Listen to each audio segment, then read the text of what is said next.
Jujutsu Kaisen is full of amazing crashouts, and a lot of these crashouts lead to the most insane fight scenes that we've ever seen in anime. So I want to rank all 9 of these crashouts to determine which sorcerer has the shortest temper. Now this will be strictly anime only. We're not going to get into any manga spoilers in this video, and if you enjoy, please make sure to like and subscribe, and you can also hype this video for free. Anyway, our first crashout is Yuji Itadori. Now this man has set the standard for JJK crashouts, with each one being justified. But I want to have a look at his first crashout in season 1. Yuji gets introduced to the Jujutsu world very quickly, and he doesn't really have time to understand the weight this holds. In this line of work, you really have to desensitize yourself to the weight of death. But unfortunately, Yuji hasn't had enough time to do that, nor does he ever. And Mahito really understands that, which is why he chose Junpei to break Yuji's spirit. This is the first time Yuji had to watch a person lose their life while standing there helpless. To make things worse, he still had no idea about the limits of Jujutsu, which led him to hold hope to be able to fix Junpei, which quickly got shot down by both Mahito and Sukuna.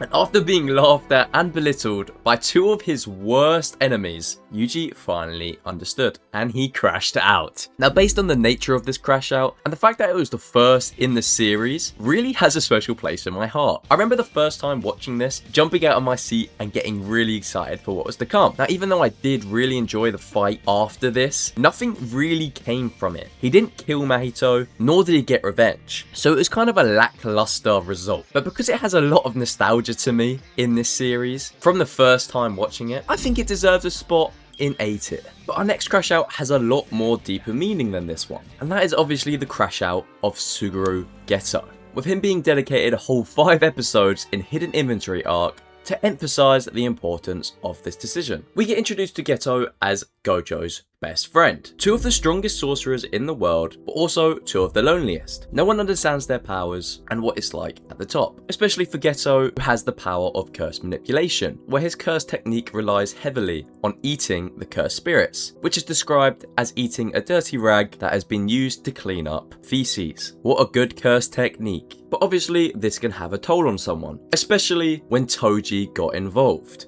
This was his final straw. Toji really made this man hate non-sorcerers on a different level. But this crash out is so special because it isn't just a rage moment. It's episodes of mental destruction. We see Geto fighting his thoughts and trying to make the right decision. But in the end, it becomes too much. And we see Geto absolutely crash out on all of the monkeys, where he wipes out a whole village and is instantly sentenced to death. I wish we could have seen more of this crash out, because this cursed spirit he used looks absolutely amazing, but maybe it's for the best that we didn't. Nonetheless though, this crash out deserves an S tier spot, the first S tier spot of this video. And on the opposite side of the coin to the best crash out, we go to the worst, Nobara, with only having 1 cool scene in the entire series, with that being at the end of season 1, when Yuji and Nobara have to fight the 2 cursed womb death paintings. It's quite a boring fight if I'm being honest, but this crash out stands out to me because it's the only time Nobara actually locked in. And in this scene, she does actually look quite scary, but no matter what, she is going straight down to B tier. Next on the list, I want to have a look at Yuta Okkotsu. Now, for being one of the most calm characters we've ever seen in JJK, the movie shows us a side of Yuta that is the complete opposite. Now, the only reason Yuta is so calm is most likely because of how powerful he actually is.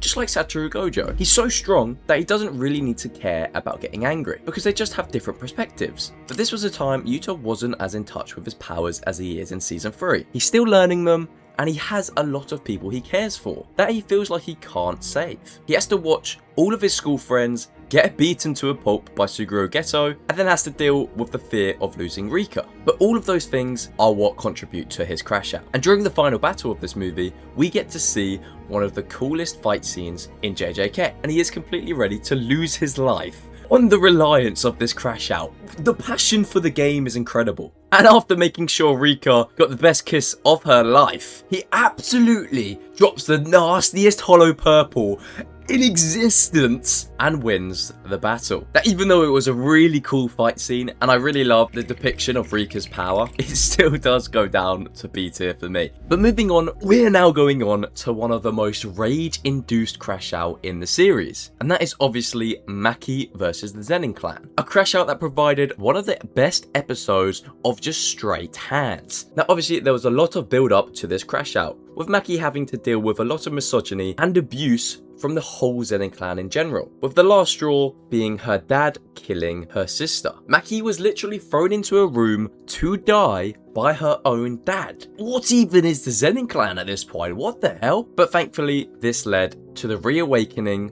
of her heavenly restriction, and Mai's death really just turned her in to the prime Toji. And we were able to see every single one of these misogynistic Zenin clan losers be absolutely decapitated. It had some of the most satisfying kills we have seen. It was just beautiful to see Maki get her true revenge on the Zenin clan. I feel like the fight with her father would have been a lot better if we saw a lot more fear in his eyes, instead of him getting pretty much speed blitzed, but the rest of the fights really do make up for it. The only problem I have with this fight is it wasn't longer. I think this deserved its spot in a solid A tier. It could be S tier, but I really would love to see some passion and some screaming. I'm just a sucker for screaming, what can I say? But A tier is a very solid position. Next up, we have another Zenin clan member, Megumi. Now, Megumi hasn't really had the best run in JJK. He is the potential man. With possessing the coolest technique in all of JJK, I would have loved to see a lot more from him in the whole series. But his fight in Season 1 against the special grade finger bearer was our first glimpse into his true potential. And I think his realization of that in this scene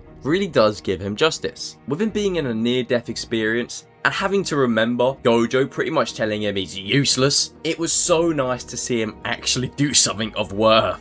And Megumi truly gave us a beautiful crash out. He went insane, learning domain expansion and absolutely destroying the finger bearer. It may have been more of a 50-50 fight than I would have wanted, especially with someone holding the 10 Shadows technique struggling against this curse, but we can't have everything we want. This fight has a special place in my heart because I feel like it's the turning point for Megumi. He finally understands that he can do more, and in Season 2 we do get a lot more out of him, and I think this fight is the reason for that. And because of that, this fight goes into A tier for me. It was nice to see a hysterical crash out from Megumi. Now this next crash out is the best crash out I think I've ever seen in anime history, and it is obviously Yuji Itadori, Shibuya incident. Not only is it beautiful, and we will get into that, but it comes after the best animated fight scene from Sukuna that we have seen. Now Itadori has gone through a lot, coming up to the point we are in right now. He has seen people die, he has felt guilt, he has felt powerless, but all of those emotions do not even match up to what he feels in this moment. It's like a flush of emotions just flow into him.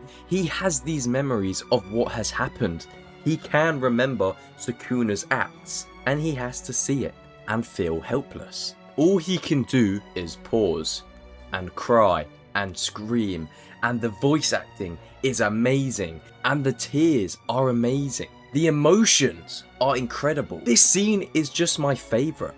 But my favourite thing about this crash out is that it just doesn't stop. Straight after, we see Yuji needing to come into another heartbreak, where he watches his second worst enemy laugh at him while he kills his mentor, going on to another incredible battle. Now the fact that Yuji has to take this all in mentally and just keep going and keep going, it's so incredible and powerful, and I just love this scene. Season 2 really did a great job of expressing all of the emotions that Yuji has to go through and trying to accept it at the same time. This will always be an S tier crash out in my opinion. It's just a scene that I'm so excited for new watchers to get to and have to experience for themselves. Last and final crash out on my list is actually more of a tame one, and it's from none other than Satoru Gojo. Now I consider this a crash out, even though some people probably might not, but in my opinion, Gojo entered a trance that just absolutely was pure chaos. He didn't care about anything else. He had one mission and one goal, and that was just to kill Toji, the only one to bring Gojo to his knees. This fight was a battle of pure ego from both sides. We had the Star Plasma Vessel's death that Gojo actually did grow quite fond to. At the time, he did really want that revenge, but later on we do find out that he doesn't really care anymore. But this crash out did signify a loss of growth for Gojo, and I feel like it is the time where he did grow a bit more cold-hearted. But anyway, I think this is more of a B tier crash out. It's not my favourite, and it wasn't really the most rage-induced, but it's a crash out nonetheless. And with that, that is our final crash out finished. So if you did enjoy, please be free to like and subscribe, and I'll see you next time.